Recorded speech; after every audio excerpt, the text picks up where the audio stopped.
like a Hellcat.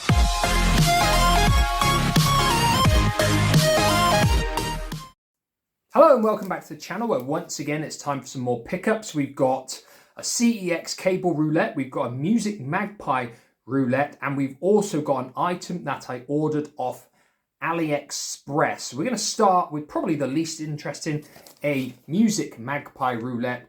Not very well wrapped up, doesn't feel very heavy, so I've got a feeling it's not got the manual, which I'm kind of disappointed with. It's a game I've never played. It's actually another GameCube game. I did mention in one of my previous pickup videos I'd ordered another GameCube game. It wasn't this, it was actually Rocky, because it came into stock on World of Books or Music Magpie for £3 something, so I thought I'd get that. It was a ghost item and was never actually in stock. No manual. It is Star Wars Rogue Leader. Is it Rogue Squadron 2, sorry. Star Wars Rogue Squadron 2. Never played any of these types of games. I've always thought they've always looked quite interesting. Never played any of them.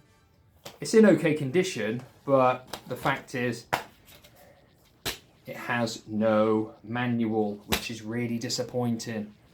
Have a look at the disc. The disc is okay. I'm always irritated when a game hasn't got a manual. Yeah, anyway, I won't be sending it back. It was really cheap. I can't remember how much it was. I think it was like £4 or something. So anyway, I'll still give it a blast. We'll see how it is. Next thing, a little bit more interesting. I've already opened it actually because I wanted to see if it worked. And that is a Nintendo Wii official SCART cable. Now, if you've watched my pickup videos on my main channel in the past, you'll see that I tried loads and loads of times to get an official PlayStation 2 RGB SCART lead, and they kept sending me composite cables and the signal quality is not as good, the picture's not as good. So basically I thought I want one for my Wii because my Wii's plugged in now so that I can play GameCube games. Looked on Amazon, couldn't really find one, so I ordered what I was hoping was a official RGB SCART lead, just not the camera then. Because basically I've only got an AV cable for my Wii, and my GBS control unit that I use to input my SCART consoles to the HDMI TV so I can capture the footage doesn't take AV or composite input. It only takes RGB SCART.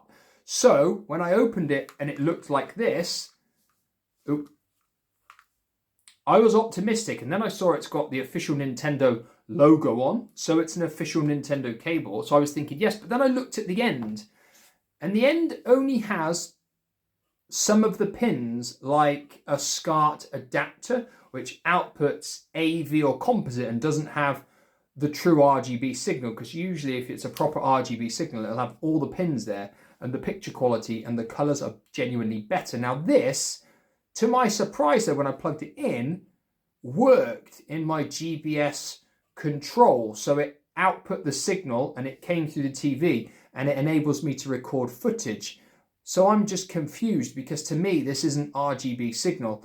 And I know the GBS only accepts RGB input or component input to record footage. So I am a little bit confused. But the fact that it works and the fact that I can now capture footage for GameCube games if I want to means I'm going to keep it anyway. It was £10.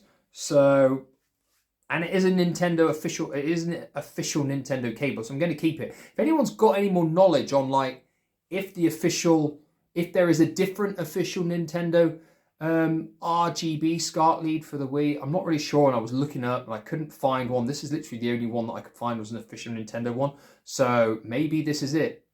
I don't know. Someone let me know if they have more cable knowledge than myself. Now, the most impressive, the most exciting thing that I got recently was this, something called well, on the cartridge, it is called a Super 64 cartridge. Again, I've already opened it because I wanted to test it, see if it works.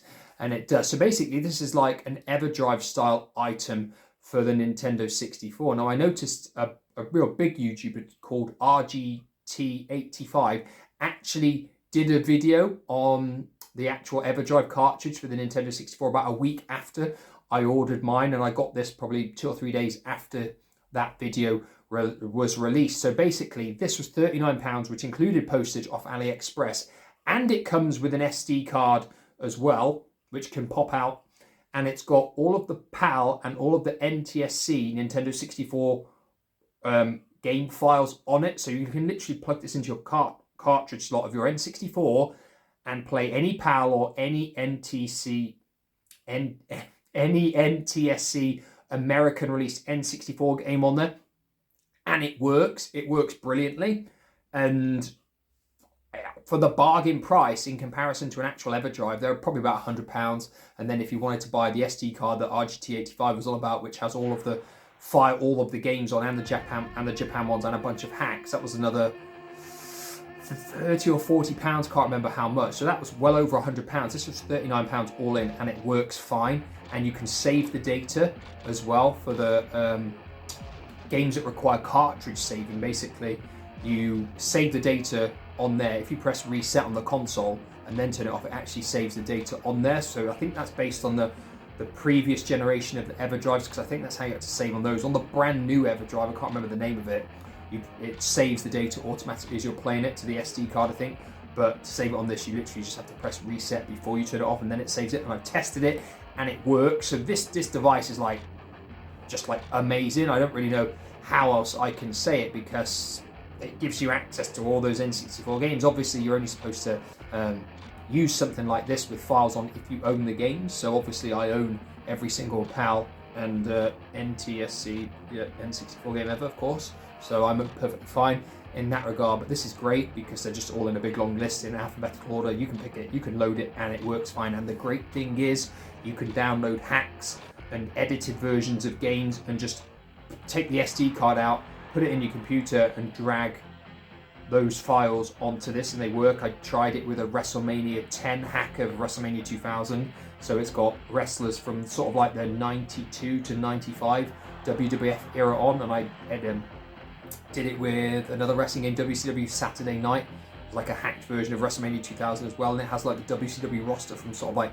1990 to 1993 on it. Again, works fine, and probably do a video on those two games at some point in the future, because the level of detail in the wrestlers and stuff on that game is just amazing. So if you've got an N64, I would thoroughly recommend getting something like this, because it's basically a game changer for N64 users. And RGT85 on his video was talking about how amazing the Everdrive is, and it's pretty much the same thing as this. This is just a vastly cheaper version, and it works flawlessly. You literally it just came through the post. You literally just put the cartridge in, it boots up, and you don't have to do anything at all. So you don't have to put any files on it, because all the games are on the SD card already. It's literally amazing. So 3 pickups today. This, above and beyond, by far the best thing I bought for a very, very long time. I said a long time ago, the Satiator for my Saturn was the greatest piece of gaming equipment that I've ever bought, but that was several hundreds of pounds.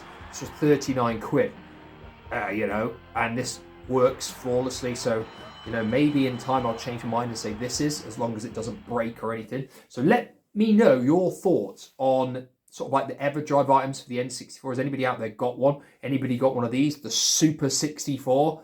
Let me know in the comment, because mine, I'm genuinely impressed with it. It's absolutely fantastic. That is it today. Thank you for watching, and like always, I'll be back in the near future with some more pickups. Goodbye for now.